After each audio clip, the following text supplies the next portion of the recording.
I'm having my one.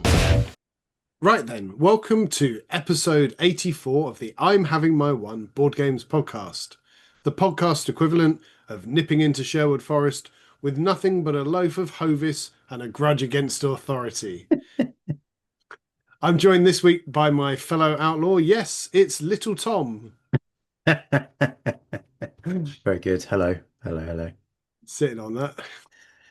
Now, we've been playing A Jest of Robin Hood, the board game, not a niche medieval reenactment society. That's just to come, isn't it, Tom? But One before day, you're if you get your way, one day, yeah. there's something satisfying about outwitting the sheriff whilst plotting your next move with nothing but strategy, charm, and a suspiciously well-fed horse. It's got all the hallmarks of a classic: hidden movement, asymmetric gameplay, and just enough dice rolling to make you question whether God really does favour the rich. It's got me thinking maybe this podcast is our own little jest, our own tale. Less longbow, more long-winded, but still a bit of mischief, a bit of rebellion, and the occasional moment of unexpected wisdom hidden under layers of nonsense. So, whether you're a noble outlaw, a bored serf at work, or just here because someone sent you a dodgy link, welcome as we draw back our bow and fire ourselves into episode 84. Twang. A Jest of Robin Hood is a two-player asymmetric board game set in medieval England, designed by Fred Serval and published by GMT Games, where one player takes on the role of Robin Hood and his merry outlaws, the other plays the Sheriff of Nottingham and his forces. This follows the Coin series of games, which is short for counter-insurgency. We have talked about them in the past. Robin Hood's goal, of course, rob from the rich, redistribute to the poor, build support among the common folk, and evade capture. He uses hidden movement and guerrilla tactics to strike quickly and disappear into Sherwood Forest. The sheriff's goal: hunt down Robin and his allies, protect the wealth of the nobles, crush the rebellion before it spreads. The sheriff uses a network of soldiers to track Robin's movements and control key locations. This is a cat and mouse game full of clever plays, tight decisions, and fantastic historical flavour. Tom, you've been playing as the sheriff for the last couple of games we've played, and Mhm. I think the sheriff feels like hard mode, but maybe that's kind of Do you thematic. think? I think Robin Hood is hard mode. When I've tried that once, I think so far, that felt like that was more difficult.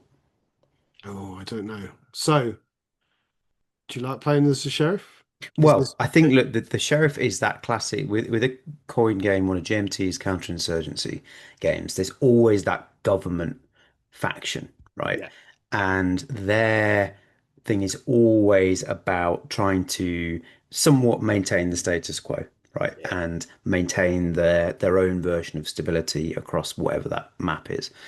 And the sheriff 100% fits into that mold. That you sort of, I think, as Robin Hood, I feel like you can be relatively focused on what you're doing, um, or at least you can have a go at doing that. With the sheriff, it's a bit of whack-a-mole about it, is that you need to make sure that you are firstly keeping the order. So that's how the game is won and lost, right? Is it called justice and order? Yeah, I should know the justice bit, as that's where it seems to mostly end up when I lose as the sheriff. But there's the swingometer of justice and order, and um, one of the things you need to keep an eye on as the sheriff, well, I guess both players really, is it doesn't get too far on one direction, which would trigger the end game. yeah. Right, when it goes, the middle is zero, and then it goes 1 point up either way to get to five. I think it is. Or is it Seven. no, seven, seven, seven, five, yeah, five, and then two more to be able to win the game, right? As one or the other. So as a sheriff, you're kind of keeping an eye on that, as I say, both sides a little bit. But then you've also got to do this thing about um, maintaining that through these wagons. So the lovely little thing of the uh, it is in two angles, right? Of the being able to rob as Robin Hood and his merry men is through these wagons that you have going through, which are carrying potentially just treasure going through to Nottingham for the sheriff's evil deeds, or it's actually a trap or whatever. So anyway, you got to keep an eye on that. And so you're trying to get those, send those through to Nottingham, which gives you order points, gives you money, and potentially traps Robin Hood. At the same time, that thing about maintaining the balance, there are. I actually don't know how many, but I'd probably have a stab at there being about 9 or 10 um, areas on the board that you're trying to control as well, in a sense that they're either in a state of revolting or they are submissive, and that is a bit like if anyone who's played a coin game, that's the kind of control marker effectively that flips over from one side to another, and you need to maintain those because if you let the revolt, Robin Hood's revolt, get too far and wide, you suddenly lose a lot of those order points going towards justice, and it's a very easy way for Robin Hood to win. Anyway, a few other things as well, but the point is, there's a lot. It feels like there's to keep an eye on as the sheriff, whereas as Robin Hood, do you think, well, it certainly feels like you can be a little bit more focused on the objective about what you're trying to do overall. Is that fair? I think so, and I do think it is slightly easier because of that. And it's very easy to get distracted by robbing the carriages and then usually getting caught out because one of them is a trap carriage and stuff like that. You have got an absolute bloodhound nose for sniffing out which one of those is a trap and which one has just got all the gold in it. It's absolutely killing me. Oh, sorry about that.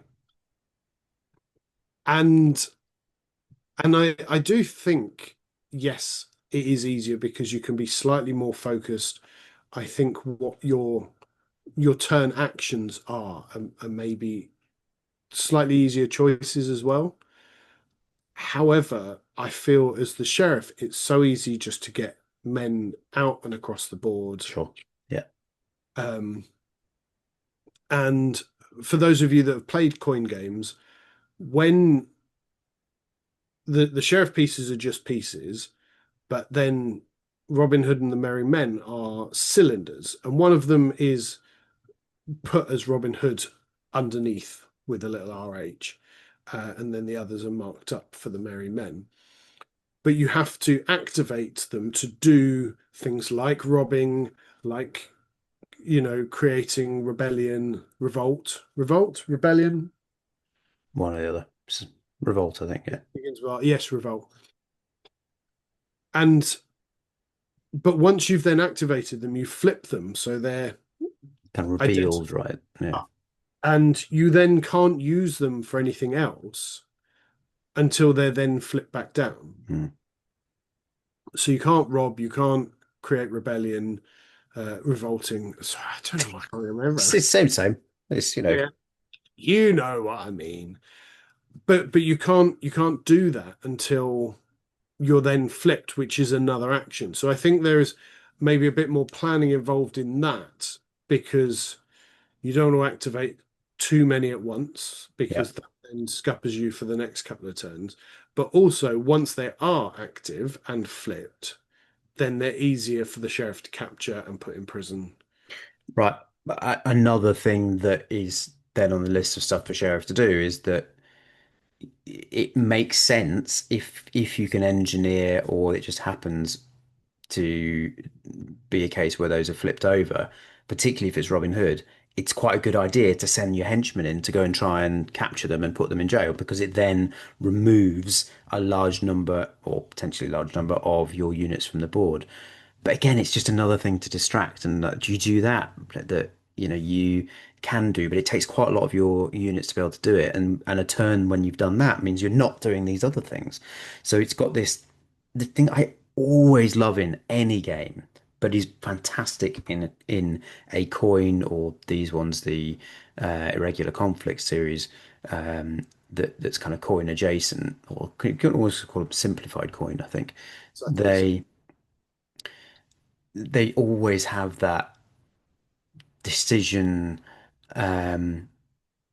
excess of decisions, if you like, that there's always, you always need that one more turn. A bit like we say with worker placements, right? Is the best worker placements you need to sort of be one turn short of exactly what you need to do every time. Is that coin games and this being part of that, just calling those for shorthand, is absolutely epitomizes that, and not least with the events, right?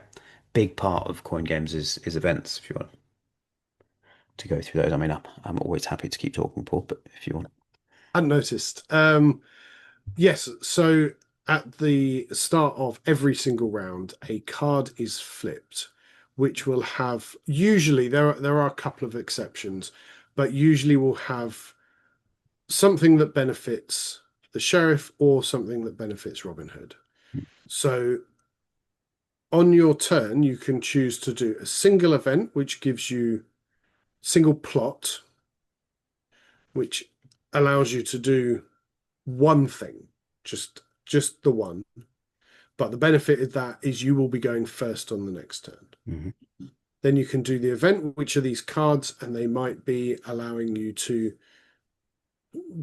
perform some of the things that you can normally do, but at a reduced cost, or do it more often, that kind of thing. Yeah. Or it might just be a case of moving a piece or getting rid of a piece. So there are advantages to playing those events. But like you're saying with the sheriff, that's then another decision that is taking away from you doing your actions.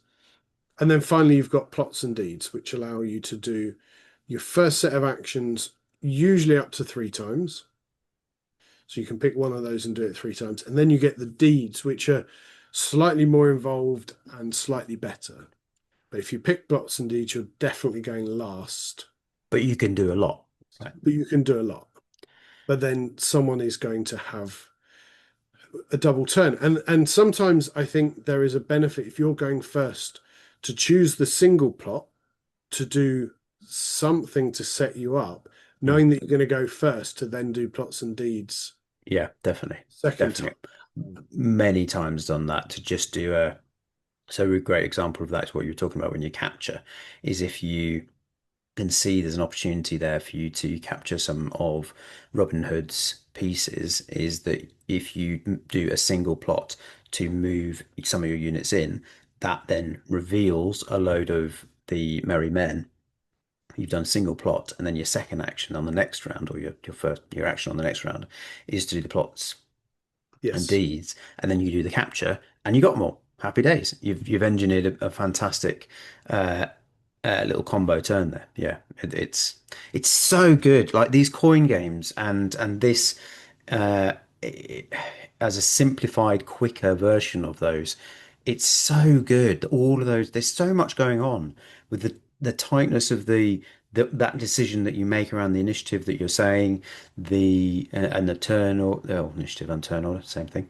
And then what you always have with the event in the middle of that as well, and the choice and the events are sometimes so good.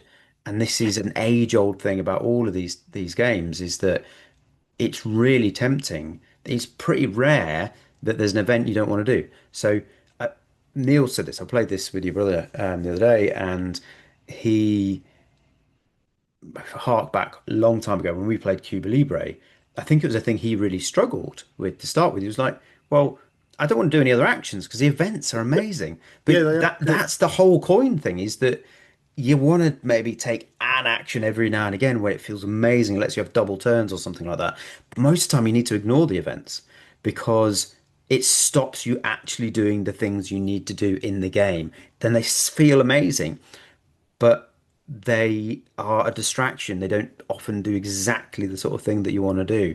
In our most recent game we've been playing, I'm actually trying to do some events a bit more. I don't know if you noticed that, just to try and push that theory a little bit. But that whole element in there, as well as all of this area control and the okay, which decisions do you make? What do you do? And there being a bit of randomness in there that you play it over. Is it call it seven ballads or something like that? Was it five ballads? Seven. Five and seven, struggling with those tonight. And you play a series of turns basically within that, and that is a number of event cards that are turned over. But even in that deck, those are random, right? So there are some cards that are taken out, so you're not seeing the same event cards every time. And in there as well, every a turn out of every every seven cards, there are going to be six events, and then which are optional for one of the players. You can there's always two options on there that a player may always choose an event if the other hasn't. But then there is a mandatory event in there, and when that comes in is random, right? Yeah. During that can you call it well set of turns is probably the easiest description, right? And that's brilliant, and more than once that's mucked me up because I've forgotten that is coming around, or think it's already happened, or it's just come at the wrong time, and whatever that event is then mucked up because it's something like, okay, now Robin Hood can hide all his men or whatever. Yeah. Yeah. And then you can't capture them, Yeah. which is very helpful. It's so Um, good. It's so good. It's so and good. then after your seven, Yes. seven turns, then there's like, um, what do they call it? Why is I'm so sorry, my brain is frazzled tonight. So the in other coin games, it's called things like the propaganda round or the winter turn. If you're playing certain ones of those in Fire in the Lake coin game, it's their coups that happen in South Vietnam. But in this one, they're called the Royal Inspections. That's it, Royal Inspection. And what I really like about this over some of the other coin games is you know when that's coming up. Hmm. Whereas actually in the coin games, because those cards are shuffled in with each sort of group of cards, that event could It come could right happen at any time, right? Yeah. up. And and sometimes that's really messed me up. But I feel in Robin Hood, because you know it's the eighth, every eighth turn that's going to happen, Mm. you you can hopefully plan for it. I think so. And we've been playing it a lot on BGA, right? That's our the way that we've been able to have the games that we've had. And sure, when I've played it in person, you can get a sense of how many cards, you can see how many cards. I don't think it's breaking the rules to do what we did when I played with Neil, which is to kind of count how many cards had gone through. So we knew that we were there were four turns in, five turns, six turns, whatever, up to that seven. But in BGA, it will tell you, right? And so you think, okay, well, no, I've got a couple of turns left to go here. Sure, there might be one of those chaos events that comes in that you have to do, but am I going to have enough time to do stuff? And also from a what I always find from sheriff's point of view, it's just really valuable because I go, oh crap, everything's in revolt. I need to go through and now quickly turn everything back to submissive if I can. Otherwise, Robin Hood just gets loads of points, as I was saying before. Yeah, There's another bit which is you are much better at a better place to talk about, which is the other Rob action. So we spoke about one of the key things for the sheriff is you have these wagons, these carts of treasure that are being brought towards Nottingham, and you kind of moving those forward. Some of them might be a trap, but there's this other, and we're turning into someone from Nottingham. So there's yeah, other old deck that you can choose to rob from, right? Which is again another very simple. It might start to sound like this is a really complicated game. It really isn't, but this whole other little mini game. it is. It's lovely. So you can because well, we talk about it being coin or coin adjacent. For most of the actions, you have to pay coins, which are shillings in this game because Different sort of coin. Yeah, sure. that's you have to pay coins for the coin game. Um, but you run out very quickly. And a Yeah. couple of times I've been caught out whereas I'm like, right, I've got a really good thing and I'm going to move here, here, here, and here, but I've run out of money and I've kind of not tracked that well enough, and that's on me. Um, so then there is the rob action. So you can rob the carriages. You can, as Robin Hood, break into Nottingham and perform a rob action there. That's quite hard because you always seem to have a lot of dudes there. So I've not Because I done. know how good that action is, so I'm always keeping some guys there too. And then the final one is you. rob against essentially random people who are traveling through Nottingham. Right, it's So called you the Traveller Deck or something, I think, yeah. isn't it? Yeah. So you flip over a card and it will have a person and how much defense that they bring to the party. And then you have two rob options. One of them is usually there's less bad things that happen, but also you can get less money or less stuff from it. And then the other option is because it's kind of a gamble. If it goes wrong, invariably someone's going to prison. And it's worth just slightly off track for the robbing action is when your people go to prison, when you get to the royal inspection, you get half rounded down back, but there's not a way to just get people apart from Robin Hood, but you have to lose a whole plots and deeds action for that. There's no way of getting other people out of prison. Yeah. So There's if they random do, events, I think, aren't there? yes, there Sometimes are at a events couple of they can do it. things. Yeah. But as a rule, as an action, you can't just No. break your dudes out. Once they're there, they're kind of stuck. Mm. So then the card will have a defense value. You add up how many of the sheriff's forces are there, and that gives your total that you need to beat. You then add the amount of people that you have activated. So it's not just the people in the area, it's the people you've flipped. And if they're already flipped, you can't flip them. So that's where kind of that planning comes in as well. And then you roll a dice. And if you are in the forest area or in a revolting parish, not one that's just dirty, but they are actively fighting against. Peasants are revolting. Yeah. Yes. Then you roll the green dice, which has some higher numbers and is weighted in favor of Robin Hood.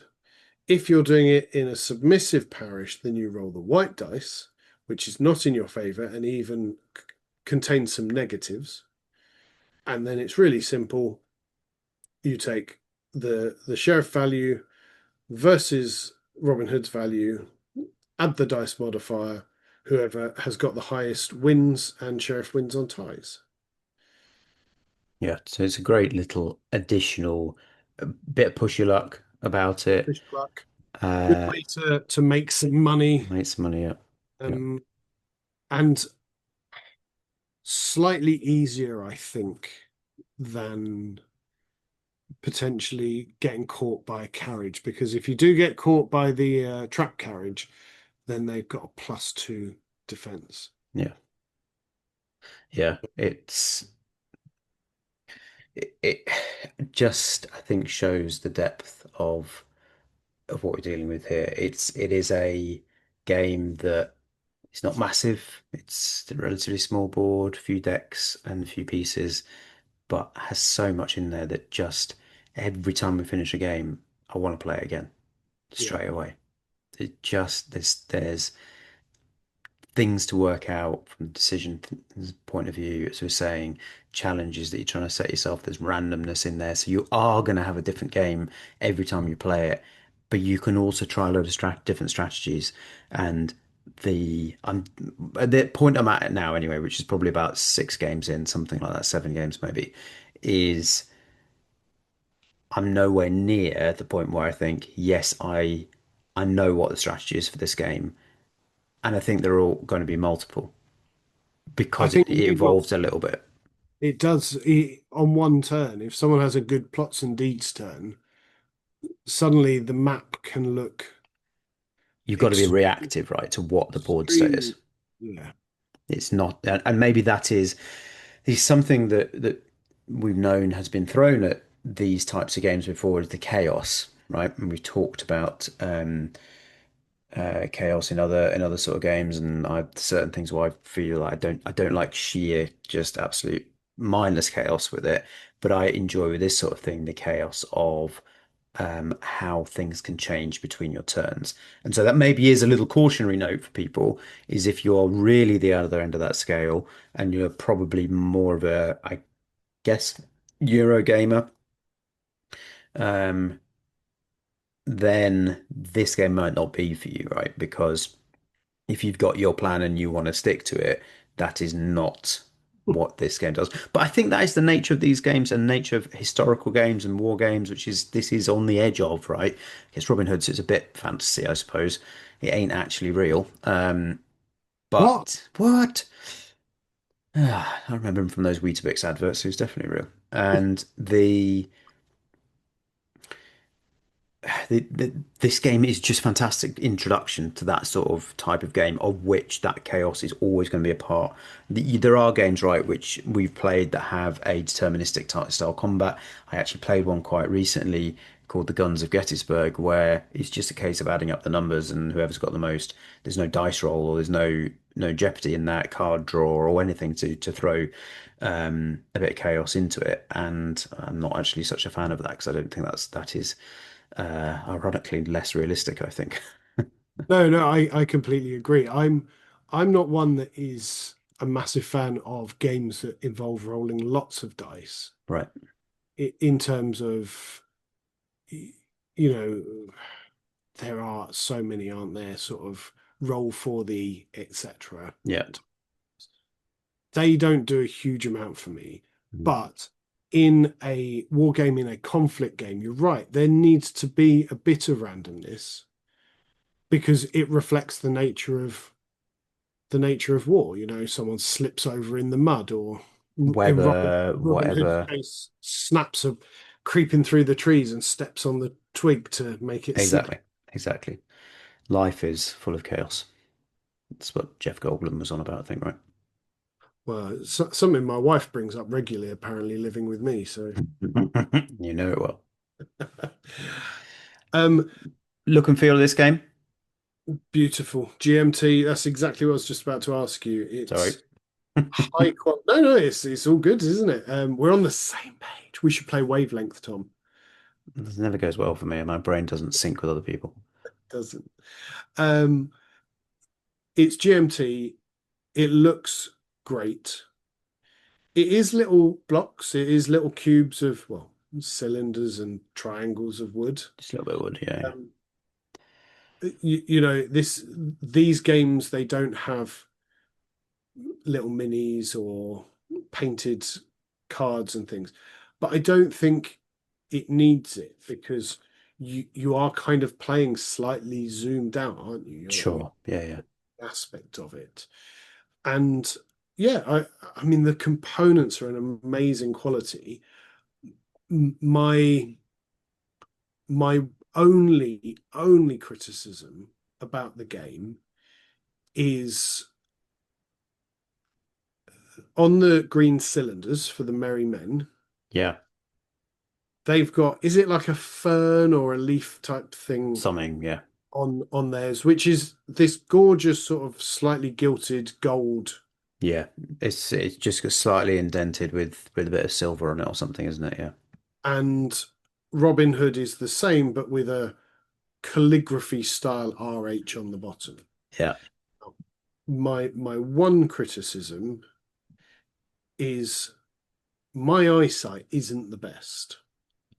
So when I played this, and where I was, it was actually playing at the UKGE, where the lighting wasn't amazing because Mhm. you're in essentially a giant warehouse.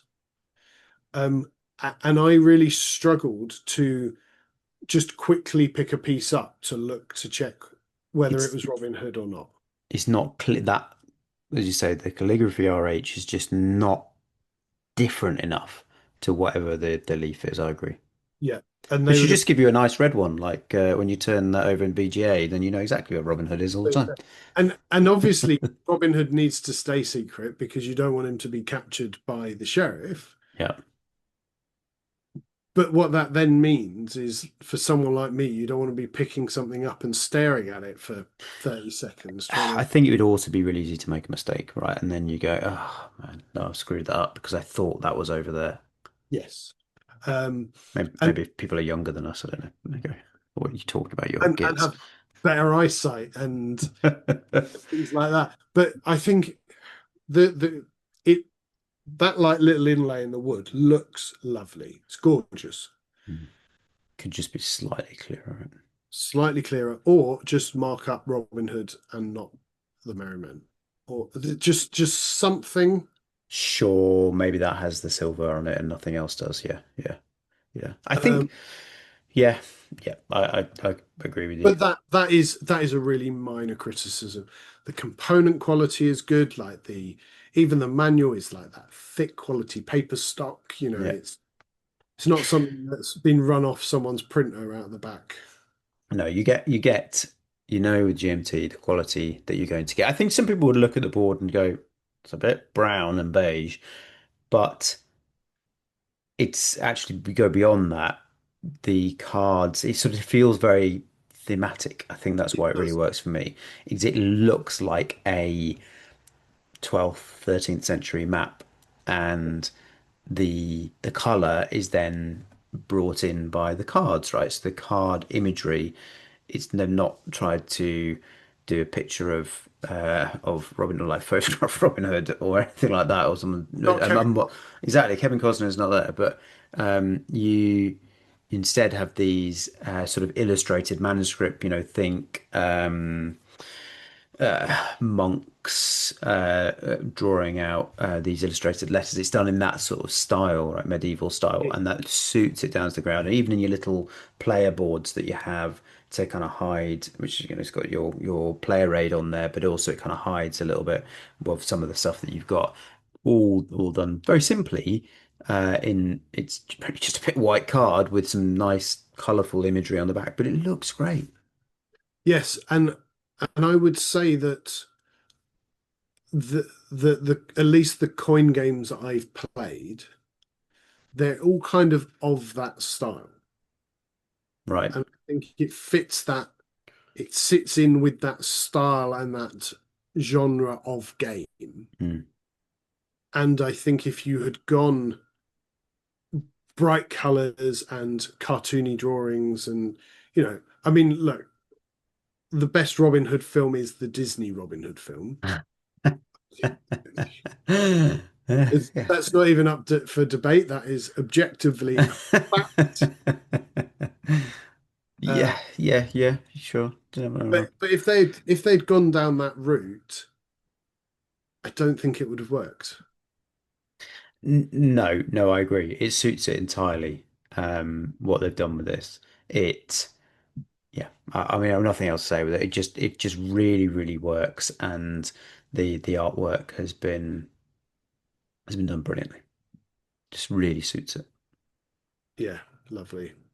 Um, so then let's move on to scores. Hmm. What will you? He says, not having the all important spreadsheet The up. spreadsheet. Well, where would we be without this spreadsheet? Where would we be in life without spreadsheets? Title of another podcast. I bet there are spreadsheet podcasts, aren't there? There must be. There must be. Someone must have done. Well, to slightly bore the listeners, I'm I doing mean, but I think you mean bore them some more. bore you a little bit more. I'm doing an accountancy course at the moment, and I've just got onto the module on spreadsheets, which is thoroughly exciting. I mean, good. You particularly, I like spreadsheet. You flipping love a spreadsheet. I've never known someone who loves spreadsheets as much as you. Well, So they just suited, suited. help you organize your life, No, don't no disagreement. Absolutely. they? Anyway, would you like my score? I would now I have the spreadsheet. Okay, now we've padded that out so you can get the spreadsheet up. I'll say it being I'm very predisposed to this and feel like I've almost need to declare an interest in it, even though I don't really have one, sadly. That I am hugely interested in both these things. Firstly, coin games. I've spoken about it before. I really adore coin games. I've played I think about five different versions of them now. If we're counting this in there, I think maybe the sixth. And they're just for reasons I've described over this last 25 minutes or so, I just adore all of the things they bring us. I'm also massively a fan of Robin Hood and have been since a kid when we used to watch the Errol Flynn Adventures of Robin Hood and Errol Flynn. the Men in Tights version. The Prince of Thieves has its criticisms. That for a long time was my favorite film, and it's certainly one of my biggest guilty pleasures. That movie, I absolutely love it. Even the Well, and we're of the generation where we had to listen to, was it Wet, Wet, Wet? Brian Adams. Brian Adams. Right, yes, sorry, Brian Adams for Everything I do. Yeah. how many, how many School was discos, right? School discos always it? had that playing when we were It kids. was like number one for about a bazillion weeks, wasn't it? Mm. Even the more recent, I'll draw the line at the Guy Ritchie one. I just that looks so dumb. I'm not watching that one. It's not bad. No, I can't. No. But Okay. even the Russell Crowe one, where he sounds a bit Irish through quite a lot of it, I still quite enjoyed that. So all of And that, all Disney. of that preamble, and the We, Disney we're one, now a and the Disney one, movies podcast. We are a exclusively Robin Hood Robin movie. Hood movies podcast. So considering all of that, listener, bear that in mind that I I've actually just slightly talked myself down. I was going to give this a nine. I've just slightly talked myself down looking at what I've rated other coin games. My favorite coin game is Fire in the Lake. I think that is absolutely fantastic. I gave that weirdly an 8.7. So I'm just going to put this slightly under this. So it's 8.5 for me. This is a very, very good game that I would strongly recommend to anybody if anything that we've spoken about sounds like it might appeal to. Okay, so to rate the Robin Hood films, that's what we're doing, right? Yeah. Um, and I don't know whether it was from playing this or not, but I I was thinking about Robin Hood Men in Tights. It's funny you brought that up, and I was like, wonder if I could watch that with the kids, or whether like, is it one of those that's now problematic? Do you know? Maybe. I mean, I saw it, I think, when it came out in the mid 90s. When did that movie come out? I think we were exposed to things slightly differently back Yeah, then. yeah. Um, yes, but anyway, 1993. Yeah, I'm pretty sure I saw that when it was came out of the cinema. so of all the coin games, this is my favorite. Is it? Mm. It sparked something joyous that I I keep coming back to this game. I keep thinking about it. I keep like in my head like, oh, I could try this tactic next time or something.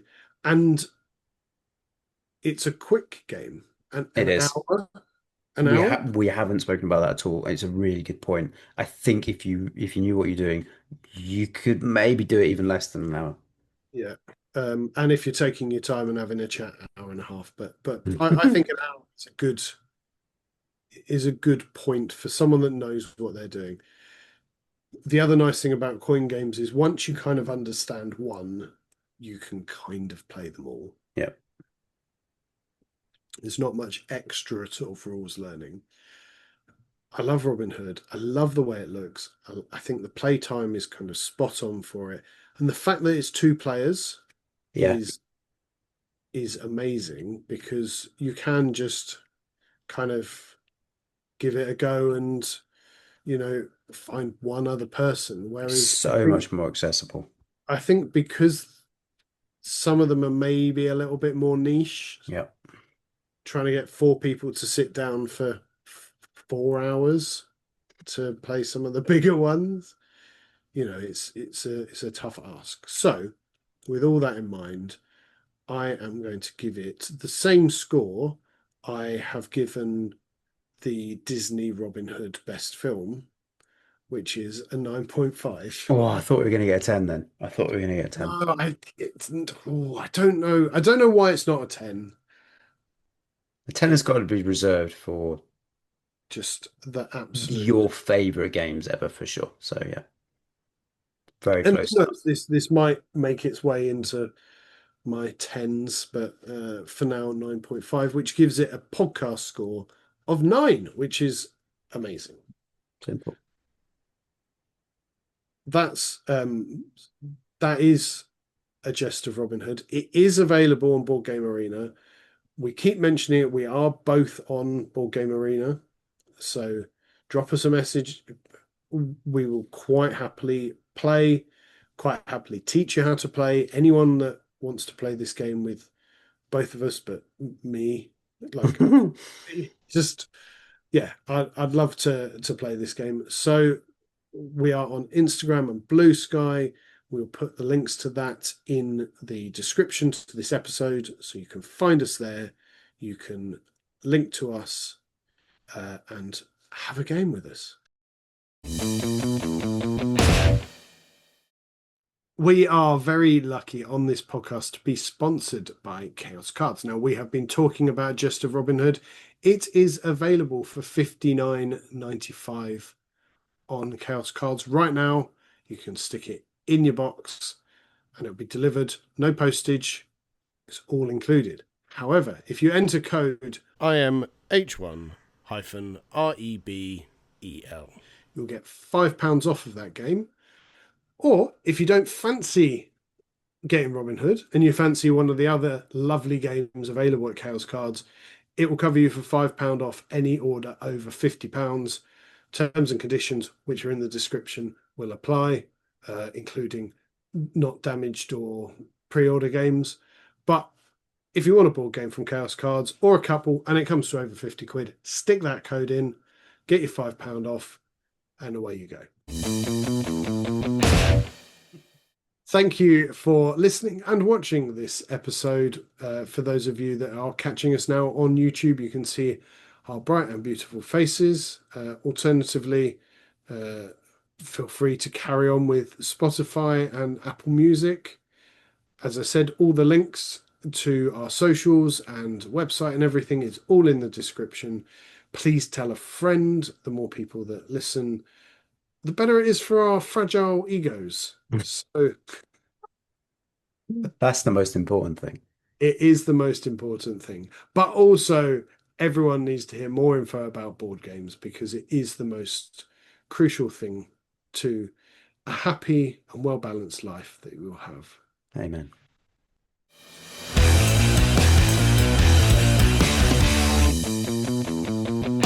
I'm having my one.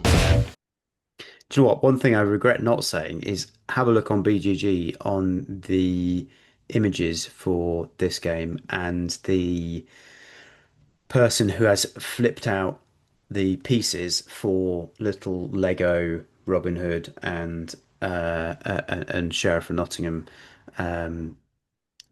Lego figures in the style of 80s, 90s Lego, where it's the one that I think everybody had a set of them with the knights that had the little shield that had like an eagle like that on it in black and white in reverse. Yeah. Well, Classic. after spending ages saying how good the theming and the artwork and it didn't need to be cartoonified, go get yourself some Lego. Get these. Right, I've only written a short interview because I've been drinking and I didn't have much time. Also, if I'm little Tom, you are 100% Fry Tuck.